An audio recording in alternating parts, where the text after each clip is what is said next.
আসসালামু আলাইকুম। আমরা এখন দেখব পল্লী বিদ্যুতায়ন বোর্ড সহকারী পরিচালক এবং সহকারী সচিব পরীক্ষা 2019-এর প্রশ্ন সমাধান গণিত পাঠটুকু। অঙ্ক শুরু হবে 36 নম্বর অঙ্ক দিয়ে। 36 নম্বর অঙ্ক ছিল, Kalam has three daughters, Sheila, Meena and Tina. 3 years ago, when Kalam was twice as old as Tina, he was 30 years older than Meena. Now he is 47 years older than Sheila. In 4 years, Sheila will be half as old as Tina. What is the sum of the current ages of Kalam and his 3 daughters? অর্থাৎ কালাম এবং তার 3 কন্যার মোট বয়স কত জানতে চাও। তিনটা হিসেবে আমরা আসবো, সেটা হচ্ছে 3 years ago। 3 years ago হিসেবে যদি আমরা আসি তাহলে কালামের তারপরে টিনা, মিনা, এভাবে যদি আমরা লিখি তাহলে ফার্স্ট কন্ডিশন ছিল 3 years ago when Kalam was twice as old as Tina. টিনার যে বয়স ছিল 3 বছর আগে, কালামের বয়স তার দ্বিগুণ ছিল, তাহলে টিনা x হলে কালাম হবে টুয়াইস এক্স। এবং মিনা ছিল কালামের চেয়ে 30 বছরের ছোট, বা কালাম মিনার চেয়ে 30 বছরের বড় ছিল, তাহলে এটা আমরা লিখতে পারি হচ্ছে 2x - 30। এখন যদি বর্তমান বয়স হিসাব করা হয় তাহলে আমরা বর্তমান বয়সে নাও যদি লিখি তাহলে আমরা পাবো হচ্ছে 3 বছর পর, অর্থাৎ 2x + 3 x + 3, আর এটা পাবো 2x - 30 + 3। এ হচ্ছে বর্তমান অবস্থা।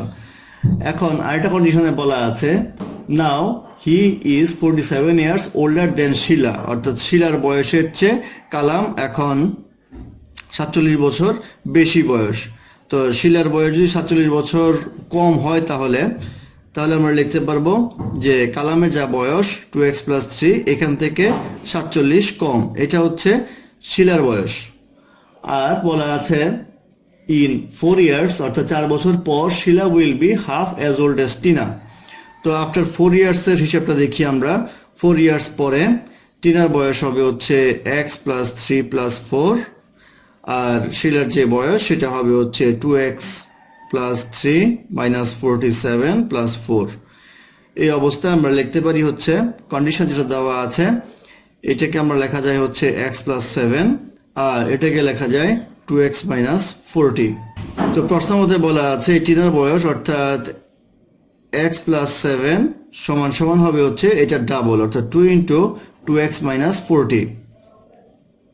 এখান থেকে যদি আমরা বের করি তাহলে x = পাওয়া যাবে হচ্ছে 29। আমাদের বের করতে বলা হয়েছে বর্তমানে তাদের বয়সের সমষ্টি কত। বর্তমানে তাদের বয়সের সমষ্টি হচ্ছে এই কটা যোগ করলে যা হয়, এই কটা যোগ করলে আমরা পাবো হচ্ছে 7x + 12 - 30 - 47, বা 7x - 65। তো 7x এর মান যদি বসাই তাহলে 29 - 65, এটা ক্যালকুলেট করলে আসবে হচ্ছে 138, অর্থাৎ 138 হচ্ছে তাদের মোট বয়সের যোগফল, অর্থাৎ এটাই ইকুয়েশনের আনসার। তারপর অঙ্ক নাম্বার 37। নাম্বার 37-এ বলা আছে in a garden there are 10 rows and 12 columns of mango trees. The distance between 2 trees is 2 meter and the distance of 1 meter is left from all sides of the boundary at the garden. What is the length of the garden? অর্থাৎ বলা আছে যে 12টা column আছে, আমাদের length বের করতে বলা হয়েছে, সবচেয়ে বেশি বড় যেটা আমরা সেটা বের করব। অর্থাৎ 12টা কলাম আছে, 12টা কলাম যদি হয় তাহলে তার মধ্যে ডিস্টেন্স, এরকম ডিস্টেন্স পাওয়া যাবে হচ্ছে 11টা, কারণ হচ্ছে এখানে একটা গাছ লাগাবেন, এখানে একটা গাছ লাগাবেন, আর মাঝখানে থাকবে হচ্ছে 10টা, অর্থাৎ এই ডিস্টেন্স পাওয়া যাবে হচ্ছে এরকম 11টা। তো প্রত্যেকের ডিস্টেন্স হচ্ছে 2 মিটার করে, তাহলে 11 দুগুণে হবে 22 মিটার। আর বলা আছে যে কলামের বাইরে আরো 1 মিটার জায়গা ছাড়তে হয়, এদিকে 1 মিটার এদিকে 1 মিটার উভয় দিকে, সেই ক্ষেত্রে এদিকে আরো 1 মিটার যোগ হবে, সেই ক্ষেত্রে আসবে হচ্ছে 24 মিটারে। 24 মিটার হবে এই গার্ডেনের লেংথ, অর্থাৎ 24 মিটার হবে ইকুয়েশনের অ্যান্সার। তারপর অঙ্ক নাম্বার 38। নাম্বার 38-এ বলা আছে due to reduction in the bus price by 15%, the number of passengers on a certain route increases by 40%. What will be the percentage increase in revenue? অর্থাৎ revenue কত percent বাড়বে। তো এটা নর্মাল হিসেবে আমরা x + y + xy / 100 এটাতে করতে পারি, অর্থাৎ যখন পরপর ডিসকাউন্ট দেওয়া হয় বা পরপর মূল্য বৃদ্ধি পায় সেই হিসাবে। তো 15% আমাদের কমে গেল এখানে, তাহলে -15, আর বাড়লো হচ্ছে 40%, প্লাস -15 × 40 / 100 ইকুয়াল টু আসবে হচ্ছে 25 - 6 ইকুয়াল টু আসবে হচ্ছে 19%, অর্থাৎ 19% রেভিনিউ তার ইনক্রিজ হবে। এটাই হবে এই কোশ্চেনের অ্যান্সার। তারপর অঙ্ক নাম্বার 39, নাম্বার 39-এ বলা আছে Hasan completed 1/3 portion of a job in 8 days and left. Then Joshim was recruited and he worked for 5 days and left the job. Hassan again joined and completed the rest of the work in 12 days. How many days would Joshim require to complete the job? অর্থাৎ প্রথমে হাসান কাজ করলো, তারপরে বাকি অংশ জসিম কাজ করলো, তারপরে হাসান কাজ করলো। এখানে কাজ করলো 12 দিন, এখানে কাজ করলো হচ্ছে 8 দিন। 8 দিনে কাজ করে 1/3 কাজ করলো। তাহলে 12 দিনে কাজ করে কতটুকু করলো সেটা বের করব। সেখান থেকে এই টোটালটা থেকে এই দুইটা পার্ট বাদ দিলে জসিম কত পার্ট কাজ করলো সেটা আমরা পাবো 5 দিনে। তো এখানে আমাদের 8 দিনে কাজ করে হচ্ছে 1/3 হাসান, তাহলে একদিনে করবে হচ্ছে 1/3 ইন্টু 8, আর হচ্ছে 12 দিনে কতটুকু করবে ইন্টু 12। এটা করলে আসবে হচ্ছে 1/2, অর্থাৎ হাফ পার্ট কাজ করবে হচ্ছে এই 12 দিনে। তাহলে প্রথমে করতে পারে হচ্ছে 1/3, তারপরে করে হচ্ছে 1/2। এইটাকে আমরা বাদ দিব হচ্ছে 1 থেকে, কারণ হচ্ছে সম্পূর্ণ কাজ থেকে বাদ দিলে বাকি কাজটুকু জসিম করেছিল। তো এটা যদি বাদ দেই তাহলে আসবে হচ্ছে 1/6। তো 1/6 পার্ট কাজ বাকি থাকে, তো এই কাজটা করেছে জসিম। তাহলে 1/6 পার্ট করেছে হচ্ছে 5 দিনে জসিম। তাহলে সম্পূর্ণ কাজ যদি করতে হয় তাহলে 5 × 6 = 30 ডেজ সময় লাগবে, অর্থাৎ 30 ডেজ সময় লাগবে জসিম যদি একা কাজটা করে। এটি হবে এই কোশ্চেনের অ্যান্সার। তারপর অঙ্ক নাম্বার 40, নাম্বার 40-তে বলা আছে Jerin has 40% more books than Rashid. However, if she gives 45 of her books to Rashid, then Rashid will have 10% more books than Jerin. How many books did Jerin begin with? তো আমরা ধরে নেই রাশেদের বুকের পরিমাণ হচ্ছে x, আর জেরিনের যেহেতু 40% বেশি তাহলে এটাকে লেখা যায় 1.4x। এখন বলা আছে জেরিন 45টা বুক দিয়ে দিবে। 45টা বই যদি সে দিয়ে দেয় তাহলে এখান থেকে মাইনাস হবে 45, এটা যাবে হচ্ছে রাশেদের কাছে, তাহলে x + 45 এটা আসবে। এখন বলা হচ্ছে একজনের 10% বেশি হয়, সেই ক্ষেত্রে x + 45 divided by 1.4x - 45 equal to লেখা যায় 110 আর 100। যেহেতু এটা 100% হিসাব করছে আর এটা 10% বেশি, সেই ক্ষেত্রে 10% 100-র বেশি হলে হয় 110। সেই ক্ষেত্রে এই ইকুয়েশনটা আমরা লিখতে পারি। এই ইকুয়েশনটা লিখে সমাধান করলে x = আসবে হচ্ছে 175। তো x = 175 আসলে আমাদের হলো না, আমাদের উত্তর বের করতে বলা হয়েছে যে জেরিনের কতগুলি বই ছিল। জেরিনের বই ছিল হচ্ছে 1.4x, সেই ক্ষেত্রে 1.4 × 175 ইকুয়াল টু আসবে হচ্ছে 245 বুকস, অর্থাৎ 245 ছিল জেরিনের বই। এটাই হবে ইকুয়েশনের অ্যান্সার। তারপর অঙ্ক নাম্বার 41-এ বলা আছে Alim was hired for a job for 7 days. Each day he was paid টাকা 10 more than what he was paid for the previous day of work. The total amount he was paid in the first 4 days of week equaled the total amount he was paid in last 3 days. What was his starting pay? তো ধরে নিই starting pay হচ্ছে x, তারপরের দিন পাবে হচ্ছে x + 10, তারপরে পাবে x + 20, তারপরে পাবে x + 30, x + 40, x + 50, x + 60। তো বলা হচ্ছে প্রথম 4 দিন যে পেমেন্ট পায় আর লাস্ট 3 দিন যে পেমেন্ট পায় এই দুইটা সমান। তো প্রথম 4 দিন যদি আমরা যোগ করি তাহলে পাবো হচ্ছে 4x + 60, আর শেষ 3 দিন যদি আমরা যোগ করি x + 150। এই দুইটা হচ্ছে সমান। এই দুইটা যদি সমান হয় এখান থেকে x এর মান আসবে হচ্ছে 90। তো 90 টাকা হচ্ছে প্রথম দিনের তার অ্যামাউন্টটা, সেই ক্ষেত্রে 90 টাকা হবে এই কোশ্চেনের answer.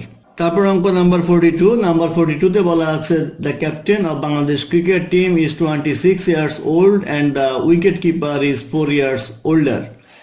If the age of these two are excluded, the average age of the remaining player is 1 year less than the average age of whole team. What is the average of the team? তো ধরে নেই average age of the team হচ্ছে x, তাহলে total age হবে 11x, আর ক্যাপ্টেনের age দেওয়া আছে হচ্ছে 26, আর উইকেট কিপারের এজটা হবে হচ্ছে 26 + 4 = 30 years of age। এখন এই দুজনের বয়স যদি বাদ দেই তাহলে আসবে 11x - 26 - 30, এটা আসবে হচ্ছে এই দুইজনের এইজ বাদে। তো এভারেজ যদি বের করতে হয় তাহলে এটাকে 9 দ্বারা ভাগ করতে হবে, কারণ এখানে 9 জনের এইজ। এখন প্রশ্ন মতে বলা আছে আগের যে এভারেজ সেখান থেকে 1 কমে যায় এই 9 জনের এভারেজ, তাহলে আমরা লিখতে পারি x minus 1 equal to 11x minus 26 minus 30 divided by 9, বা এটা ক্যালকুলেশন করলে আসবে x ইকুয়াল টু 23.5, অর্থাৎ আগের যে এভারেজ ছিল দলের সেটা হচ্ছে 23.5। এটা হবে অ্যান্সার। তো যেহেতু অপশনে নেই সেহেতু নান হবে এই কোশ্চেনের অ্যান্সার। তারপর অঙ্ক নাম্বার 43। নাম্বার 43 তে বলা আছে ceramic mixture is composed for 3 elements by weight. 1/3 of the mixture is sand, 3/5 is water, and the remaining 12 pounds of the mixture is gravel. What is the weight of the entire mixture in pound? তো তিনটে element দেওয়া আছে। একটা হচ্ছে sand, total ধরি x, তাহলে sand হবে হচ্ছে x/3। আর বলা আছে ওয়াটার হচ্ছে 3x/5 হবে তাহলে। আর গ্রাভিল যেটা আছে এটা হচ্ছে 12 পাউন্ড। তো 12 পাউন্ড যদি হয় তাহলে টোটালটা হচ্ছে x, তাহলে গ্রাভিল হবে হচ্ছে x minus x/3 minus 3x/5। এটা করলে আসবে হচ্ছে x/15। তাহলে এই x/15 এর সমান হবে হচ্ছে এই 12 পাউন্ড, তাহলে x এর সমান হবে হচ্ছে 12 × 15 ইকুয়াল টু 180 পাউন্ড। তাহলে টোটাল যেই ওজনটা হচ্ছে বা ওয়েটটা হচ্ছে সেটা হচ্ছে 180 পাউন্ড, 180 হবে ইকুয়েশনের অ্যান্সার। তারপর অঙ্কে বলা আছে x is greater than or equal to 8, y is smaller than or equal to 3, which of the following must be true? এখানে উত্তর হবে x minus y is greater than or equal to 5, কারণ x এর value আমাদের যেটা সর্বনিম্ন হতে পারে এটা হচ্ছে 8, আর y এর ভ্যালু সর্বনিম্ন হতে পারে হচ্ছে 3। এরপরে যাই করেন না কেন সেটা সবসময় 5 এর চেয়ে বড় হবে, সেই ক্ষেত্রে x minus y is greater than or equal to 5 হবে এই কোশ্চেনের অ্যান্সার। তারপর অঙ্ক নাম্বার 45। নাম্বার 45 এ বলা আছে w is 10% less than x and y is 3% less than z, then wy is what percentage less than xz? তো ধরেন এই w equal to 90, x equal to 100 হলে w equal to 90 হবে, এটা সহগ ধরেন এই x, R y z equal to যদি 100y হয় তাহলে y equal to হবে হচ্ছে 70y। এখন আমাদের বের করতে হবে হচ্ছে wy যদি গুণ করি তাহলে এরকম আসবে, আর x যেটা যদি আমরা বের করি তাহলে আসবে হচ্ছে 10,000 xy। তো একটা হচ্ছে কত পার্সেন্ট বেশি সেটা জানতে চাওয়া হয়েছে। তো একটা ডিফারেন্স হচ্ছে আমাদের 3700 xy, তাহলে পার্সেন্টেজে বের করলে হবে 3700 xy divided by 10,000 xy into 100 equal to আসবে হচ্ছে 37%, 37% হবে ইকুয়েশনের অ্যান্সার। তারপর অঙ্ক নাম্বার 46 এ বলা আছে the operation at the rate of is defined for all integers x and y as x at the rate of y equal to x y minus y. If x and y are positive integers, which of the following cannot be 0? এখানে answer হবে হচ্ছে x plus 1 at the rate of y। এটা একটু ব্যাখ্যা করলে আমরা পাবো x at the rate of y equal to y into x minus 1 লেখা যায়। সেই ক্ষেত্রে আমরা যদি x plus y at the rate of y কল্পনা করি তাহলে আমরা পাবো y into x plus 1 minus 1, এটা করলে আসবে y into x। তো y into x কখনো 0 হতে পারে না, সেই ক্ষেত্রে এটা হবে অপশন যে এটা 0 হতে পারে না, x plus 1 at the rate of y হবে ইকুয়েশনের অ্যান্সার। তারপর অঙ্ক নাম্বার 47। নাম্বার 47 এ বলা আছে অনেক travel 35 kilometre partly at 4 kilometer per hour partly and 5 kilometer per hour. If he covers distance at 5 kilometer per hour, he could cover 2 kilometer more in the same time. The time taken to cover the whole distance at original rate is, অর্থাৎ ধরে নেই x kilometre গেল সে 4 kilometre per hour বেগে। তো x kilometre যদি 4 kilometre per hour বেগে যায় তাহলে 35 মাইনাস x কিলোমিটার যাবে হচ্ছে 5 কিলোমিটার পার আওয়ার বেগে। তাহলে আমাদের যে টাইমটা লাগবে সেটা হচ্ছে x/4, অর্থাৎ x distance 4 kilometre per hour বেগে, আর 35 মাইনাস x এই ডিস্টেন্স যাবে হচ্ছে 5 কিলোমিটার পার আওয়ার বেগে। আর ইন টোটাল সে যদি 5 কিলোমিটার পার আওয়ার বেগে যেত তাহলে 35 আর 2 অর্থাৎ 37 কিলোমিটার যেত হচ্ছে 5 কিলোমিটার পার আওয়ার বেগে। সেই ক্ষেত্রে এই দুটার টাইমে সমান হবে। এখান থেকে ক্যালকুলেশন করলে x ইকুয়াল টু আসবে হচ্ছে 8, অর্থাৎ 8 কিলোমিটার যাবে হচ্ছে 4 কিলোমিটার পার আওয়ার বেগে, আর আমাদের বাকি থাকে হচ্ছে 35 মাইনাস 8 অর্থাৎ 27 কিলোমিটার যাবে হচ্ছে 5 কিলোমিটার পার আওয়ার বেগে। আমাদের বের করতে বলছে কত সময় লাগবে, তাহলে আমরা বের করতে পারবো 8/4 প্লাস 27/5 ইকুয়াল টু আসবে হচ্ছে 2 প্লাস 5.4 ইকুয়াল টু আসবে 7.4 আওয়ার। তো 7.4 আওয়ারকে যদি আমরা মিনিটে নেই তাহলে 7 আওয়ার, আর 4 নিলে হচ্ছে 4/10 ইন্টু 60 ইকুয়াল টু আসবে 7 আওয়ার 24 মিনিট, অর্থাৎ 7 ঘন্টা 24 মিনিট হবে এই কোশ্চেনের অ্যান্সার। তারপর অঙ্ক 48 বলা আছে কালাম bought 2 varieties of rice costing টাকা 50 per kg and টাকা 60 per kg each and mixed them in some ratio.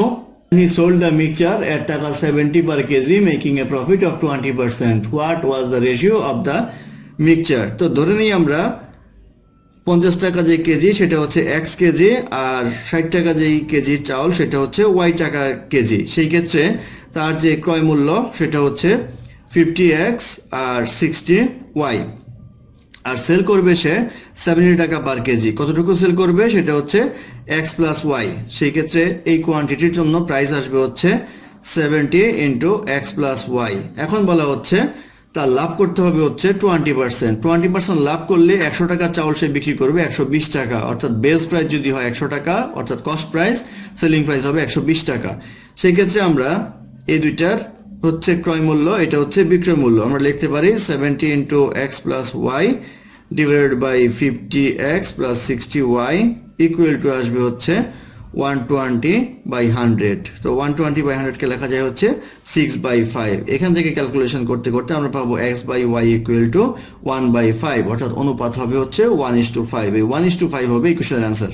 তারপর অঙ্ক নাম্বার 49। নাম্বার 49 এ বলা আছে in a class 120 students are male and 100 students are female. 25% of the male students and 20% of the female students are engineering students. 20% of the male engineering students and 25% of the female engineering student passes the exam. What percentage of the engineering student pass the exam?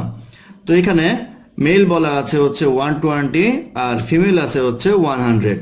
তো মেলের মধ্যে 25% হচ্ছে engineer, তো engineer হচ্ছে 25%, তো 120 25% হবে 30, আর ফিমেলের হচ্ছে 20% engineer. 20% হলে 20 জন হবে হচ্ছে ইঞ্জিনিয়ার। এখন পাশ করলো কজন? পাশ করলে হচ্ছে ইঞ্জিনিয়ারের মধ্যে মেল ইঞ্জিনিয়ার পাশ করলে হচ্ছে 20%, 20% মানে হচ্ছে 6, আর ফিমেলের মধ্যে পাশ করলে হচ্ছে 25%, 25% হচ্ছে 5। তাহলে টোটাল পাশ করলে হচ্ছে 11 জন, আর টোটাল ইঞ্জিনিয়ারিং স্টুডেন্ট হচ্ছে 50 জন। তাহলে পাশের পার্সেন্টেজ যদি আমরা বের করি তাহলে বের করবো হচ্ছে 11/50 ইন্টু 100 ইকুয়াল টু আসবে 22%। তাহলে 22% হবে এই কোশ্চেনের অ্যান্সার।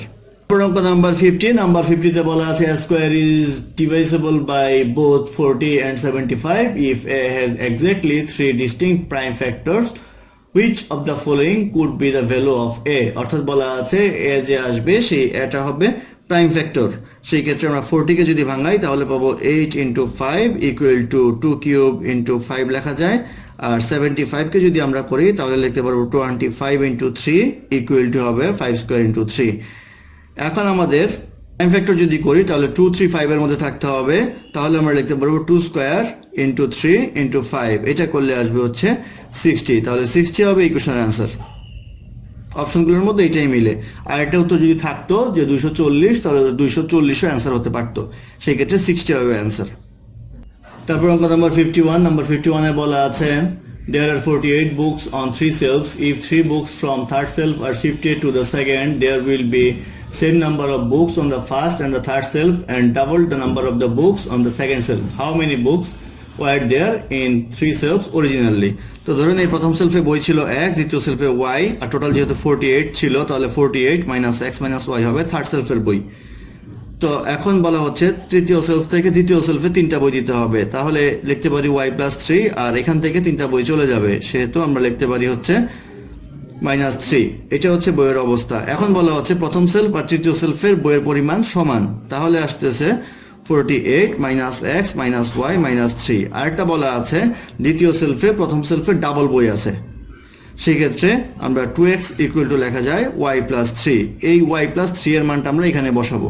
তো এই ইকুয়েশনটাকে লেখা যায় x equal to 48 minus x minus y plus 3। তো এই y প্লাস 3 এর মান আমরা লিখতে পারবো 2x, তাহলে x minus x equal to 48 minus x minus 2x, বা এটা লেখা যায় x equal to 48 minus 3x, বা 4x ইকুয়াল টু 48, বা x ইকুয়াল টু লেখা যায় হচ্ছে 48/4 ইকুয়াল টু আসবে হচ্ছে 12। এই 12 হবে x এর ভ্যালুটা। তো x এর ভ্যালু যদি 12 হয় তাহলে এখানে আমরা যদি মান বসাই তাহলে y এর ভ্যালু পাবো y equal to 2x minus 3 equal to আসবে 2 into 12 minus 3, 24 minus 3 equal to আসবে 21। অর্থাৎ x আসছে হচ্ছে আমাদের 12, y আসছে হচ্ছে 21, আর 48 মাইনাস 12 মাইনাস 21 ইকুয়াল টু আসবে হচ্ছে 15। তাহলে বইয়ের সংখ্যা হবে 12, 21 এবং 15। তাহলে 12, 21, 15 হবে ইকুয়েশনের অ্যান্সার। তারপর অঙ্ক নাম্বার 52। নাম্বার 52 তে বলা আছে আরাফাত has টাকা 420, he purchased 50 mangoes and 30 oranges with the whole amount. He then chose to return 6 mangoes for 9 oranges as both quantities are equal price. What is the price of each mango in টাকা?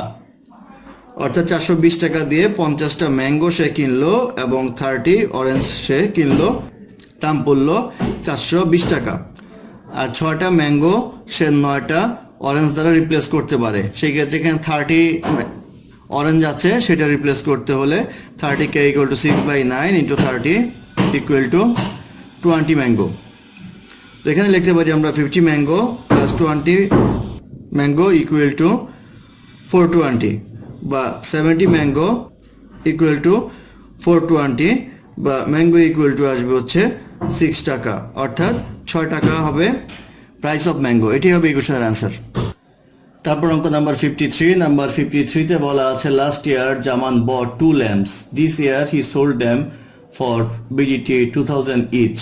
On one lamp he made 25% profit and the other lamp he has 25% loss.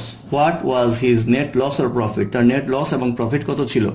তো 2000 টাকা করে সে বিক্রি করলো দুইটা light, প্রত্যেকটা 2000 টাকা। তো এটা হচ্ছে সেলিং প্রাইস, এটাও সেলিং প্রাইস। তো এটা যদি হয় যে 25% প্রফিটে বিক্রি করলো আর এটা যদি হয় 25% লসে বিক্রি করলো, তাহলে আমরা বলতে পারি যে 125 টাকা যদি লাইটের সেলিং প্রাইস হয়, কস্ট প্রাইস ছিল 100 টাকা। তাহলে যদি 2000 টাকা কস্ট লাইটের সেলিং প্রাইস হয় তাহলে কস্ট প্রাইস হবে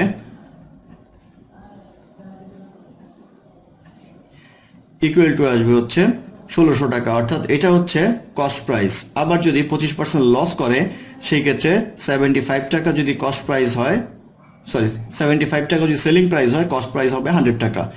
তো 2000 টাকা যদি সেলিং প্রাইস হয় তাহলে কস্ট প্রাইস হবে ইকুয়াল টু আসবে হচ্ছে 2666 টাকা 66 পয়সা।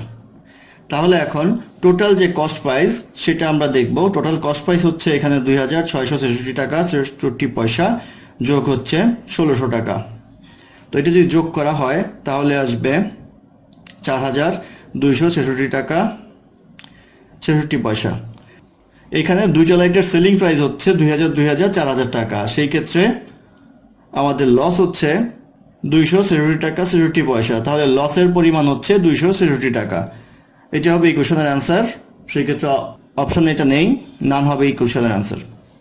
তারপর অঙ্ক নাম্বার 54। নাম্বার 54 এ বলা আছে if the average of 5 consecutive integers is 19 then what is the difference between the least and the greatest of the 5 integers? তো এভারেজ বলা আছে 19 consecutive ইন্টিজারের। consecutive ইন্টিজারের 19 হলে পাঁচটা নাম্বার যদি আমরা হিসাব করি 20 21, আর এখানে আসবে হচ্ছে 18 17। আমাকে বলেছে লোয়েস্ট এবং হাই দুটো ডিফারেন্স, অর্থাৎ 21 মাইনাস 17 ইকুয়াল টু কত? এটা আসবে হচ্ছে 4। এই 4 হবে ইকুয়েশনের অ্যান্সার। তারপরে নাম্বার 55 এ বলা আছে 150 individuals attended a marathon held in Sylhet. If those only Y participated in marathon, if X of the 150 individuals were from Sylhet and Z of the individual participated in the marathon but were not from Sylhet, which of the following represents the number of individuals who did not participated in the marathon and were not from Sylhet. তো এটার উত্তর আসবে হচ্ছে 150. x যেহেতু এখানে সিলেটের ছিল সেক্ষেত্রে এটা বাদ যাবে আর z প্লাস হবে, অর্থাৎ অ্যান্সার হবে 150 মাইনাস x প্লাস z। এটি হবে ইকুয়েশনের অ্যান্সার। ধন্যবাদ আমাদের সাথে থাকার জন্য। আমাদের চ্যানেলটি ভালো লাগলে অবশ্যই সাবস্ক্রাইব করবেন, লাইক কমেন্ট এবং শেয়ার করবেন, এবং অঙ্কে কোনো সমস্যা থাকলে আমাদের কমেন্টে জানাবেন, আমরা চেষ্টা করবো সেটা কারেকশন দেওয়ার জন্য। ধন্যবাদ।